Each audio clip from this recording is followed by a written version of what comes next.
How's it going, beautiful people of the internet? I'm Daniel Rodriguez, and welcome to my Alien Covenant spoiler review. Again, spoilers, spoilers, spoilers. Make sure you have seen the film, or if you just don't care and you want to be spoiled, or you know all about it already, then this is the place for you.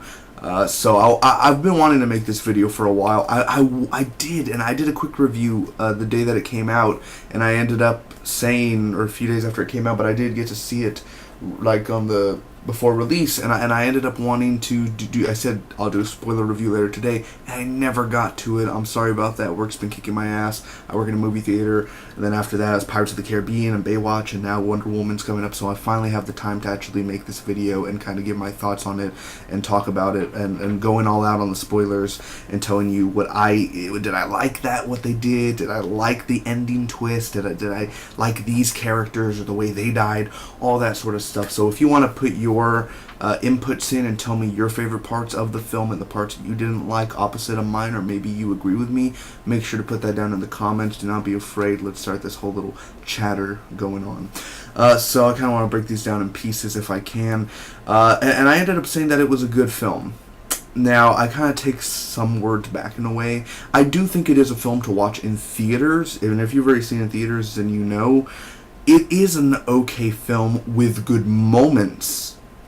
Definitely good moments in here, and the pacing is a slow part to it because it is a necessary slow. It is to build up the characters and build up the story, but when you make it to the end of the film, you're just kind of like, why did we just go through all that for just this type of ending? And it's almost a cliche ending where it ends on a bad note. A lot of films, like for many years in film, there was only 3, 4, 5 films that ended on a bad note. Like, the characters are dead, they're gonna die, they didn't escape. Usually films end on, they made it away, they're walking into the sunshine. That's how movies usually end. But recently, in the coming year, or in the fall, like the past years, it's always ended on the character dies, or you know what's going to happen to the character. You don't have to see it, but you visually know what's going to happen. Like, so it's kind of still a thing like, come on, Ridley, you could have done something different with it. It's not a bad ending. I like the ending, but it's still like, you could have done something else. I hope that doesn't mean that. I hope that means Catherine Waterson and Danny McBride could return in the sequel, because we did not see them die, technically. Something could happen on the ship. David is somewhere on the ship, and their pods open.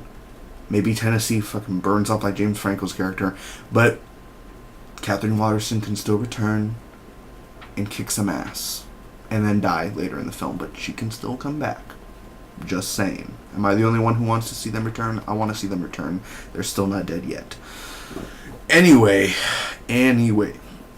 let's get talking about it. First thing I wanted to talk about, of course, was the ending, what we were just saying. Michael Fassbender, and what I said in my quick review, and I want to express that again, is that Danny McBride is the heart of the film in a way, as he's the most humanized character. He is a very heart character, very relatable. So he's kind of like the heart in the film, the most relatable character in the film. And then you have the badass Catherine Waterson as Daniels. She was very awesome to watch. I like her in her scenes. I think she's beautiful. I think she's cute, and she's an awesome actress, from Fantastic Beasts to Inherent Vice and to Steve Jobs, also starring Michael Fassbender. Michael Fassbender, he's like Tom Hardy. Everything they come out in, even if it's a shit film, you know their performances are going to at least be A-okay. It's going to be A-okay with those actors in their scenes. Especially, well, I guess with writing it kind of sucked, but Michael Fassbender always finds a way to impress every single time. So those three did awesome. Now, Billy Crudup, I think, he was good too. Don't get me wrong, but and I like him. He's a cool guy. But I'm just saying, those are the three that shined. Fassbender, Waterson, and McBride. Those are the three that really shined. All the other characters, the guy from Empire, Jamal from Empire, and the guy from The Bridge, Hateful Eight, I like them. I really do like them as actors. But I'm saying their characters, they didn't do nothing. And don't get me wrong, when you have a cast that's like 15 members, they're gonna die, and it's predictable, and and it even shows it off on some of the trailers. You knew Billy Crudup was gonna die. Come on, you gave away his death. that you shouldn't have done that. You could have at least have that death not have been in the trailer. But it really showed a lot in the trailer, as in death-wise, for all the side characters, because they're just expendable.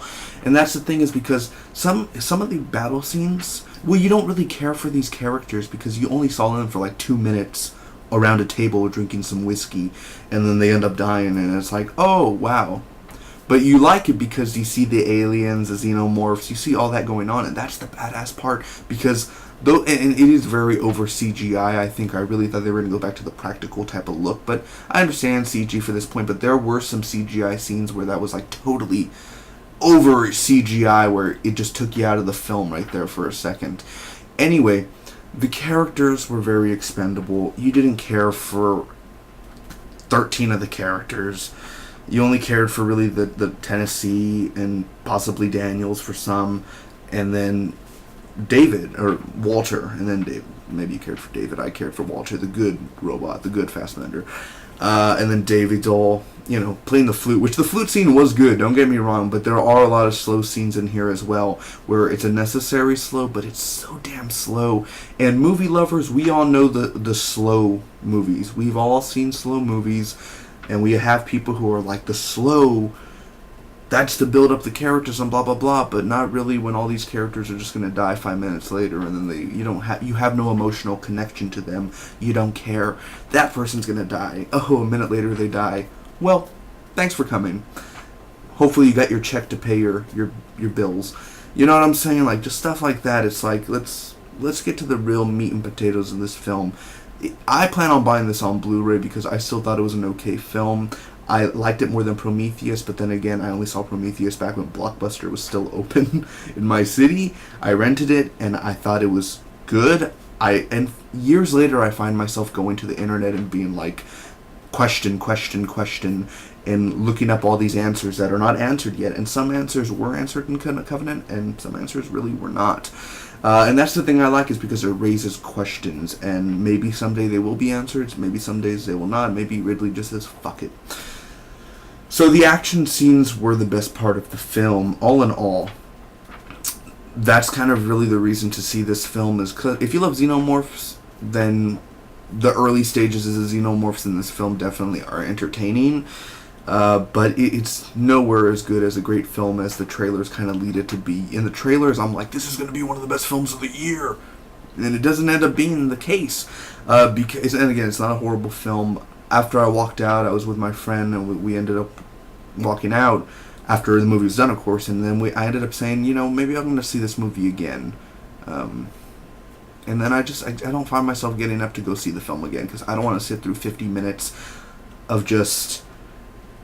blah, blah, blah, blah, blah, blah. We're on a mission. Oh, look, there's a planet. Blah, blah, blah, blah, blah. Let's go to this. And like, blah, blah, blah. This is wheat. Who planted them? Just to get to the action part. You know what I mean? Of this guy taking a piss and then the thing gets in his ear. Like, that's like 35, 40 minutes into the film. And it's like, I don't want to sit through that shit again. That's why I buy it on Blu-ray, and I could just skip those parts. And mind you, I'm not one of those who does that. I do like to see films straight through. Even when I see it again, at least until I watch, well, it depends on stuff, but it's different. It really is, and it's really Scott, and he makes long ass films, and it was a long film. Definitely some things could have probably been taken out, or you shouldn't have had that much of a huge crew, but it was interesting. It was interesting at the most. I think a lot of the character deaths were cool. They were brutal, they were bloody. And then you have some of those where, like, someone's getting killed, and an hour later, in their time, they're like, where's the captain? And they go searching for the captain, and they realize something's wrong, and it's like, yeah, no shit, you should have... You're on a planet you don't know. You're in an area you don't know of the planet, and you're just sitting around trusting this guy that looks like Walter. Not a smart idea. You should probably be on your guard at all times.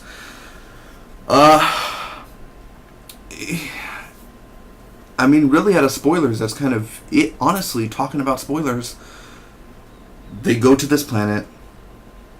It's a bad planet. David signaled them there. It was a whole plan. A lot of people die. They escape. Daniels and Tennessee are basically fucked. That's basically it. I really enjoyed the David and Walter scenes. They were really, really cool and well made, well filmed, and the dialogue was awesome. I liked the whole flute stuff. That was all cool, and then he ended up kissing himself, and it's like, ooh, who did Michael Fassbender kiss? It was stunt double. Ooh, you know. And I remember at work, I think one guy was like, there's a scene, man, where Michael Fassbender kisses Michael Fassbender, and I was going to go up to him, and I was like, where and how can I find this? Pretending I didn't see the film, like if it's on Pornhub or something. Where and how can I find this?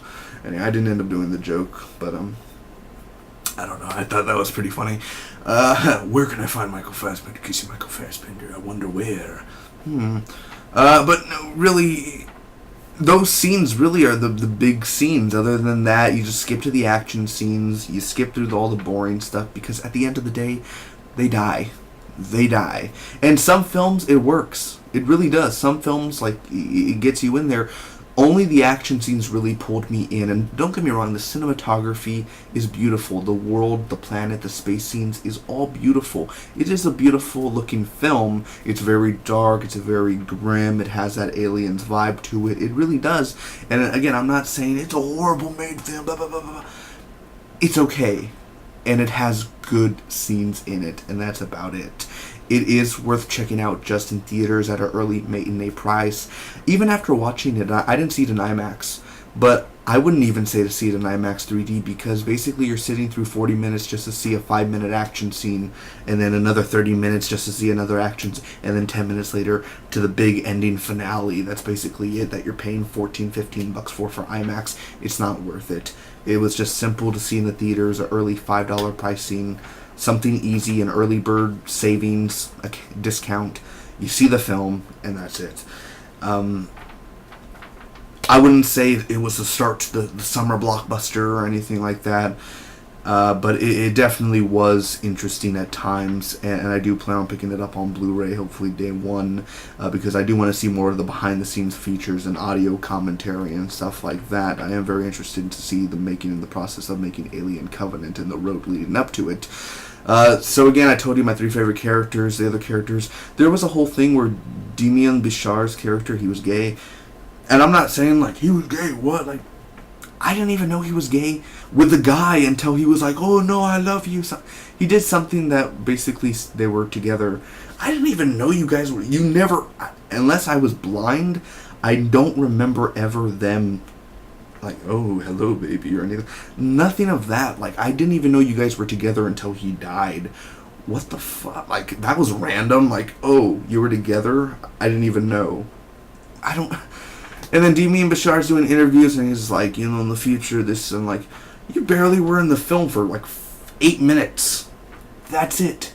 You barely did anything. We didn't even get to see your on-screen death. I mean, unless that was a deleted scene. But the first death scene where the guy's shaking, he's like, and the girl ends up locking the other girl into the room, that was intense. That's one of my favorite scenes in the film. My heart was pumping. It literally, I haven't got that feeling of adrenaline in a long time. And when I was sitting in the theater, my mouth was wide open, and I was like, oh, fuck, yeah. And I felt it. I really did feel it. And the exploding, and the guy running, he's yelling for his life. And it gets me, man. That scene really is one of my favorite scenes out of the film. And then going towards the end, the action, and...